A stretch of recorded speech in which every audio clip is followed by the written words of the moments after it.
আন্তর্জাতিক মাতৃভাষা দিবস ভাষাকে ধারণ করা খুবই জরুরি। কারণটা হচ্ছে বায়ান্নের ভাষা আন্দোলনের মাধ্যমে কিন্তু আমাদের 1971 30 লক্ষ শহীদ যে রক্ত দিয়েছে, এই স্বাধীন সার্বভৌম একটি 55,000 বর্গমাইলের বাংলাদেশের জন্য দিয়েছে। আমরা এখানে বাংলাদেশে যে সুখী সমৃদ্ধশালী একটি রাষ্ট্র গঠন করতে চাই, তার প্রেক্ষাপটে দাঁড়িয়ে আজকে যে বিএনপি সরকার গঠিত হয়েছে, জনাব তারেক রহমানের নেতৃত্বে বাংলাদেশ, সবার আগে বাংলাদেশ এগিয়ে যাবে, এই চেতনায় আমরা আরও বেশি সমৃদ্ধ হব। 1952 সালের ভাষা আন্দোলন আমাদের মুক্তিযুদ্ধের চেতনার সাথে আমাদের একটি অ্যালাইন করা আছে, এবং সেটা আমাদের পরবর্তী 24-এর গণঅভ্যুত্থানের সাথে অ্যালাইন করা আছে, যেটা আমাদের চেতনা, যেটা আমাদের অধিকারের জন্য আমাদের লড়াই সংগ্রাম, আমাদের সার্বভৌমত্বের জন্য আমাদের লড়াই সংগ্রাম, এবং অন্যায় অবিচারের বিরুদ্ধে আমাদের লড়াই সংগ্রাম, শোষণের বিরুদ্ধে আমাদের লড়াই সংগ্রাম। সেই লড়াই সংগ্রাম বাংলাদেশ সৃষ্টির পর থেকে আজ অবধি চলমান আছে, এবং আমরা আশা করব সেটা জন্ম থেকে জন্মান্তর পর্যন্ত বাংলাদেশে জারি থাকবে। মানুষের যে অংশগ্রহণ, এটা সত্যিই নিঃসন্দেহে খুবই আনন্দের। মানে 71 আর 52 আমরা তো আসলে কোনোটাকে আলাদা করতে পারি না। তো এটা যে আসলে আমাদের এখনও আমরা ধারণ করি, সেটা আসলে আমি আজকে এখানে এসে আরও বেশি করে আমি অনুভব করছি। স্বাধীন বাংলাদেশ হওয়ার পিছনে এই ভাষা শহীদদের অবদান অত্যন্ত অবদান, কারণ তাদের শহীদ, তাদের ত্যাগ আমাদের সমস্ত জাতিকে অনুপ্রাণিত করেছে, যার কারণেই 1971 সৃষ্টি হয়েছে।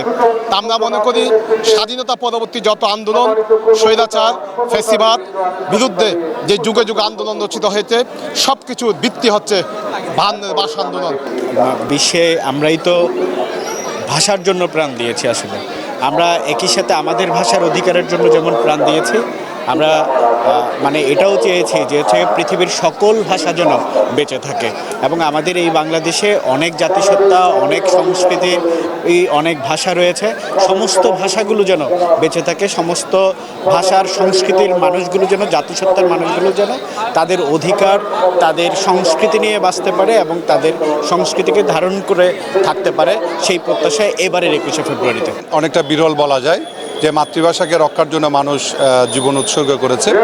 আমি এরকম আজকের এই 21শে ফেব্রুয়ারির এই দিনে আমি সেদিনে সেই শহীদদের সালাম, বরকত, রফিক, জাব্বারদের আত্মার মাগফিরাত কামনা করছি, এবং সাথে সাথে এই আন্তর্জাতিক মাতৃভাষা দিবসের যে চেতনা ছিল, আমরা সেই চেতনাকে ধারণ করে 1971 সালে বাংলাদেশের মানুষ ঐক্যবদ্ধভাবে পাক হানাদার বাহিনীর বিরুদ্ধে যুদ্ধ করেছে, এবং সেই যুদ্ধে বাংলাদেশ একটি স্বাধীন রাষ্ট্র হিসাবে পরিণত হয়েছে।